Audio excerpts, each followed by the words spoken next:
Hi everybody, and welcome to another video. Today, I'm going to show you how to do a simple landscape using pastel crayons.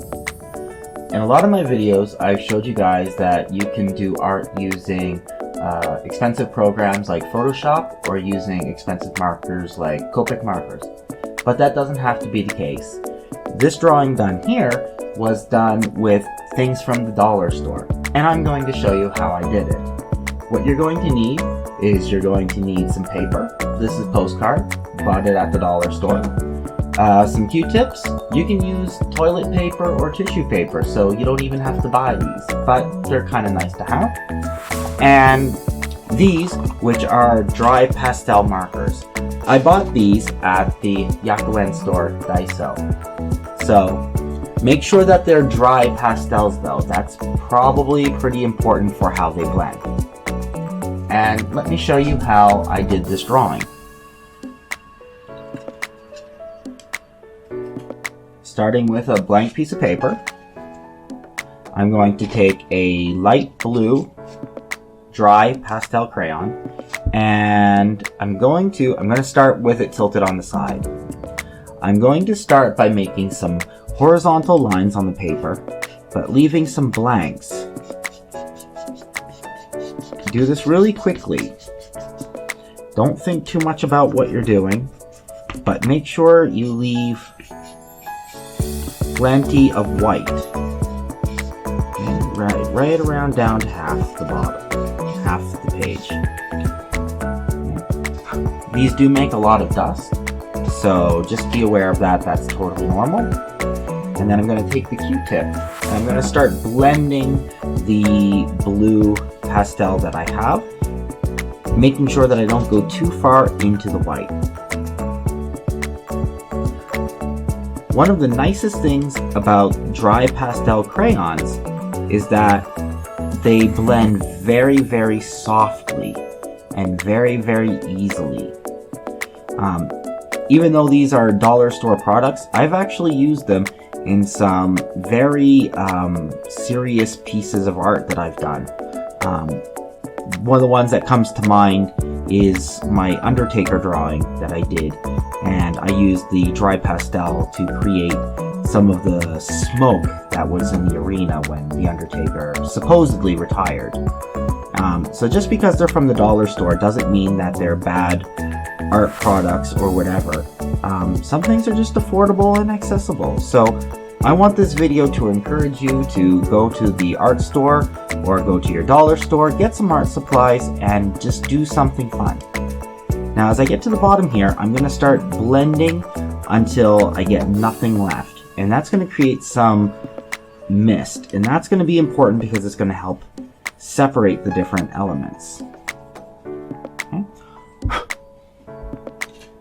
And then the next thing I'm going to do is I'm going to take a darker blue, and I'm going to go to the bottom of each of these clouds, and I'm just going to draw a line underneath.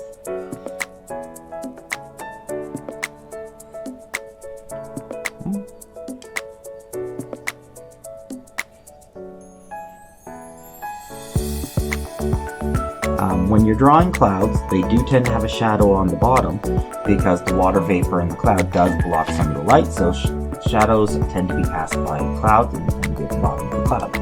And then what I'm going to do is I'm going to start blending some of that. And I'm going to blend it just about as much as I want to create a shadow for the cloud that looks realistic for my purposes.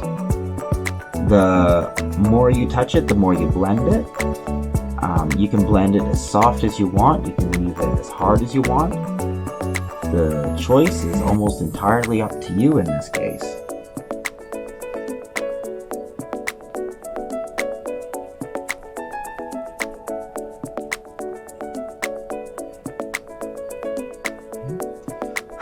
And just like that, in a couple of minutes, you have a really, really easy sky. Now this is a landscape of the Awaji Islands in Japan. I went there once to visit a friend, and the scenery there is beautiful. It's lots of ocean, but poking up from the ocean are lots of these green mountains that are covered in trees. So in the distance, I'm going to use a light green marker, and I'm just going to draw some vague mountain shapes.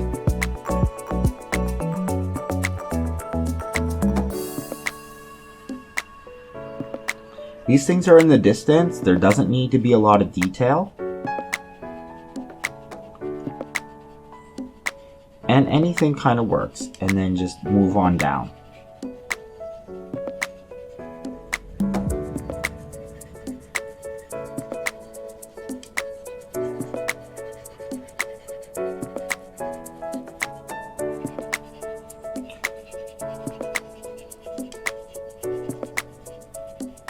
Okay. And then I'm going to use a new Q-tip because I don't want to mix blue and green. And I'm going to start blending from the bottom and slowly moving up. But I'm not going to blend the top part of these distant trees, these distant islands. The reason I'm not going to do that is because I want to preserve the sort of tops of them, so that they give the impression of little trees kind of far off in the distance.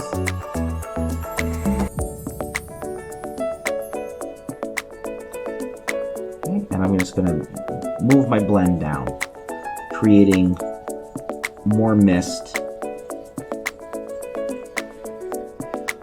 which is going to give the next layer some more contrast. I'm going to go to the next darker green, and now I'm going to start putting in some... Oh, we completely forgot to add the water. That's okay. Normally I would add the water before I added these trees, but I can show you that it doesn't matter too much. I'm going to rotate the drawing, and I'm just going to start with my dark blue, and I'm going to go from the outside of the page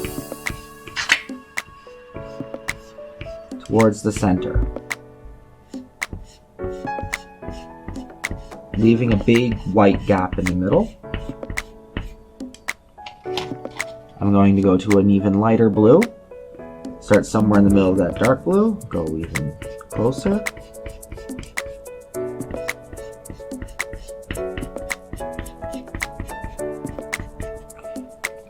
And that might be enough. I might sometimes use the sky color, but it's not that important.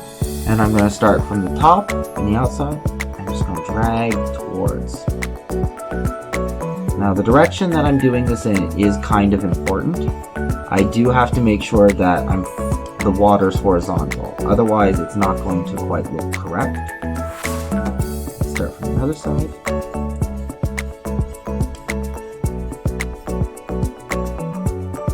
And if you watch any of my oil painting videos, the technique is almost the same between pastels and oil paints. So you should have something like this. You should have a sky, some background trees or mountains, and some water. Next, I'm going to take a darker green, and I'm going to start my first island.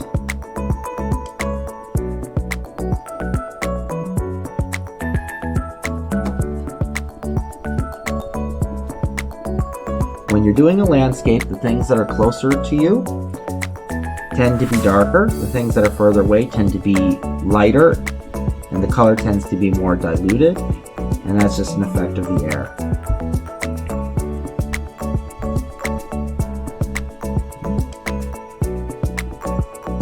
Something like that. Use a Q-tip, tissue paper, toilet paper, and blend it.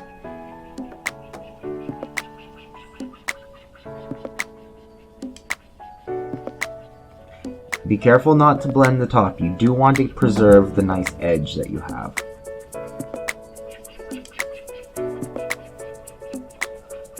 And if you want to know how to draw some mountains, if you live in a place that has mountains like I do in Japan, then you can just look at the mountains that you have, and you can try to copy those shapes. If you don't, we live in a great day and age where we can use the internet, and you can look at mountains that way.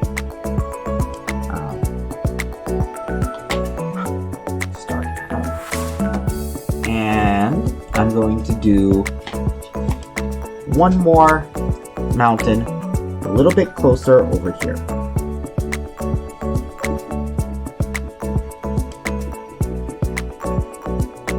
Maybe come right out in front.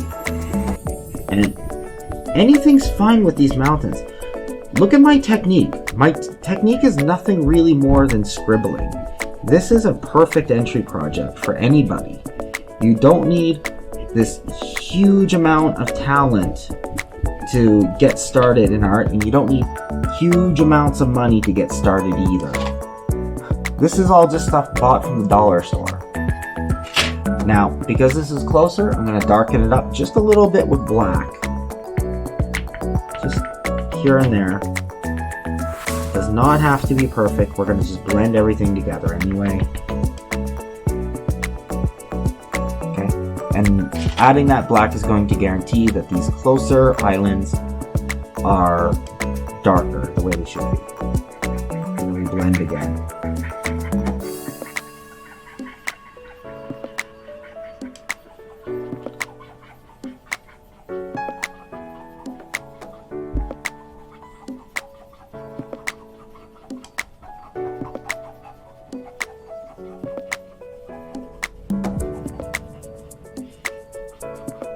A lot of people think that real good artists have real good supplies and they cost a lot of money. And I mean, that can be true. I mean, especially if you're trying to make money from your art, it is an honestly good idea to have better supplies. But that shouldn't stop a person from getting into art at some sort of an entry level. I mean, even some people do beautiful sketches with just a regular pencil and, you know, a piece of paper, and they do really great stuff, and they're even able to sell it. If you're interested in art and you like art, then you should be able to do art really, really easily. And I hope that this $3 project shows you something that you can do that. Now, the last thing that we're going to do is we're going to add some highlights to these closer islands. Okay. So for my highlights, I'm going to use a nice yellow. And I'm going to imagine that the light is striking these islands here. So I'm just going to highlight those a little bit. Okay, really help them stand out. And I'm going to go into the island too, and I'm just going to go here and there, wherever I think that there might be some trees. And I'm going to highlight this closer island too. This might be the island that we're standing on.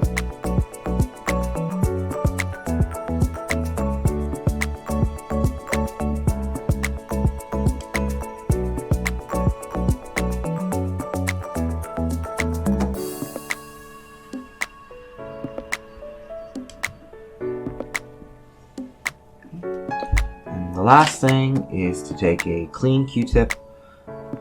Don't blend these too much, just a little bit at the bottom of the light. Let that top edge really shine through.